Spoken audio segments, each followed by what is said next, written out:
Today could well be a key moment in the push in Australia for greater respect for women and for federal parliament to transform its culture. Several marches are planned around the country in the wake of recent allegations about the treatment of women. Organisers are expecting tens of thousands of people.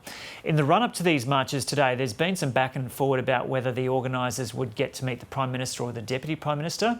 One of those encounters has already happened today, with organiser Janine Hendry coming across Deputy Prime Minister Michael McCormack in the halls of Parliament. The Australian Human Rights Commission report landed on the Attorney General's desk over 12 months ago, and we have not seen any implementation of the recommendations that were in that report, and it was pretty scathing. It was pretty scathing, and so when you tell me that you're willing to look at it, I'm going to tell you I want some action. Okay. And the women of Australia want some action. We're drawing a line in the sand right here, right now. Okay. All right. You'll give me that assurance? Well, I'm certain that we'll absolutely look at it. I can't give you the assurance that we'll... I'm not interested in you looking at it. You've been looking at this for years. I'm sorry. It's time, and it's time now.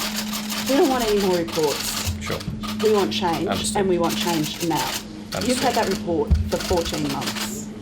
It's time. Understand. Janine Hendry there talking to the Deputy Prime Minister Michael McCormack this morning in the halls of Parliament. And political reporter Stephanie Boris joins us now from Canberra. Steph, g'day. So Canberra is one of the cities that's going to be hosting these rallies. Who will be attending there? Hello, Joe. Well, the Prime Minister Scott Morrison and senior government ministers, including the Minister for Women, Marise Payne, have said they will not be attending the event.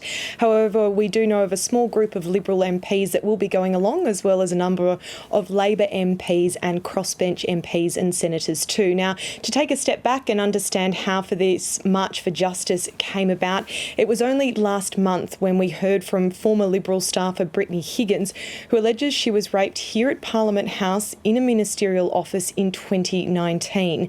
Now, that allegation has led to a wider conversation about the culture and behaviour here at Parliament House, and even further afield about the treatment of women in workplaces across Australia. So that essentially is how today's march has come about. There'll be a number of rallies held across the country, including here at Parliament House in Canberra, and organisers asked for politicians to attend. As I mentioned, the Prime Minister said he will not be coming along.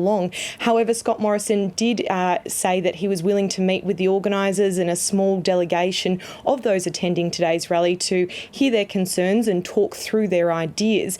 However, organiser Janine Hendry says that she won't accept that invitation because she wants the Prime Minister to hear from all women and just not a select group.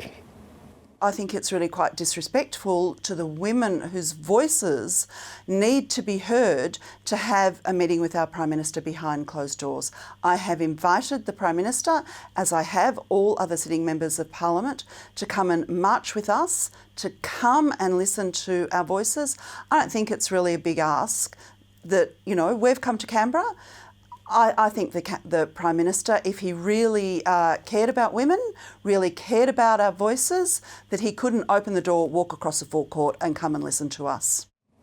Now, Joe, here at Parliament House, when the politicians are in Canberra, we often see a number of different protests occurring. Sometimes they're small groups, sometimes they're much larger groups. Most of them are peaceful. However, usually none of these rallies end up getting a meeting with the Prime Minister. And so senior government frontbencher Simon Birmingham has said earlier today he's asked the organisers of this rally to reconsider their decision not to meet with Scott Morrison.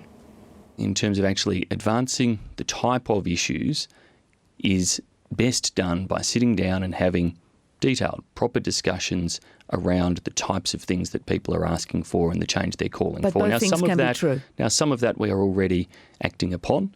I would encourage, as I said, those organisers who have refused the Prime Minister's offer to meet with him to reconsider that, and that it would be in the best interests of getting the depth of understanding that I'm sure they want to achieve for that meeting to occur. Simon Birmingham there. And Steph, there's been a real focus on the Liberal Party in this discussion over the past few months. What's happening on the Labor front? So we've now started to hear about this private Facebook group that has been set up for some time for current and former Labor staff members. And in recent weeks, there's been great discussion about sexual harassment, sexual allegations and the treatment of women at Parliament House and that toxic culture we're hearing a lot about within politics. Now, a number of allegations have been posted on this Facebook website. Allegations of sexual harassment, aggressive behaviour, derogatory text messages sent to women, these women saying that this is a mixture of Labor MPs and Labor staffers. These allegations, though, date back a number of years. So we're talking about during the Rudd, Gillard, Hawke, Keating eras, not just recent allegations. So the Labor leader, Anthony Albanese, in recent weeks has been very strong in calling on the Prime Minister to act on those allegations that Brittany Higgins talked about in terms of that alleged rape. And so today he's faced questions about these allegations that are on this private Facebook page. He says while these allegations are very disappointing, he argues he can't act given that there's no names or details associated to the claims that have been made. What we have is, in terms of the allegations, there's no names have been put forward in the documentation that I've seen that's been reported by Sam, but I encourage people to come forward. Well, I'm not going to deal with things hypothetically in advance. If there are positions put forward against anyone in the Labor Party, then that should be dealt with at the time appropriate. I can't. Even though those names are not public, they are widely known. Well, I'm not aware. You're not aware of anyone in your caucus. I am not aware of any claims that have been put forward against any members of the caucus.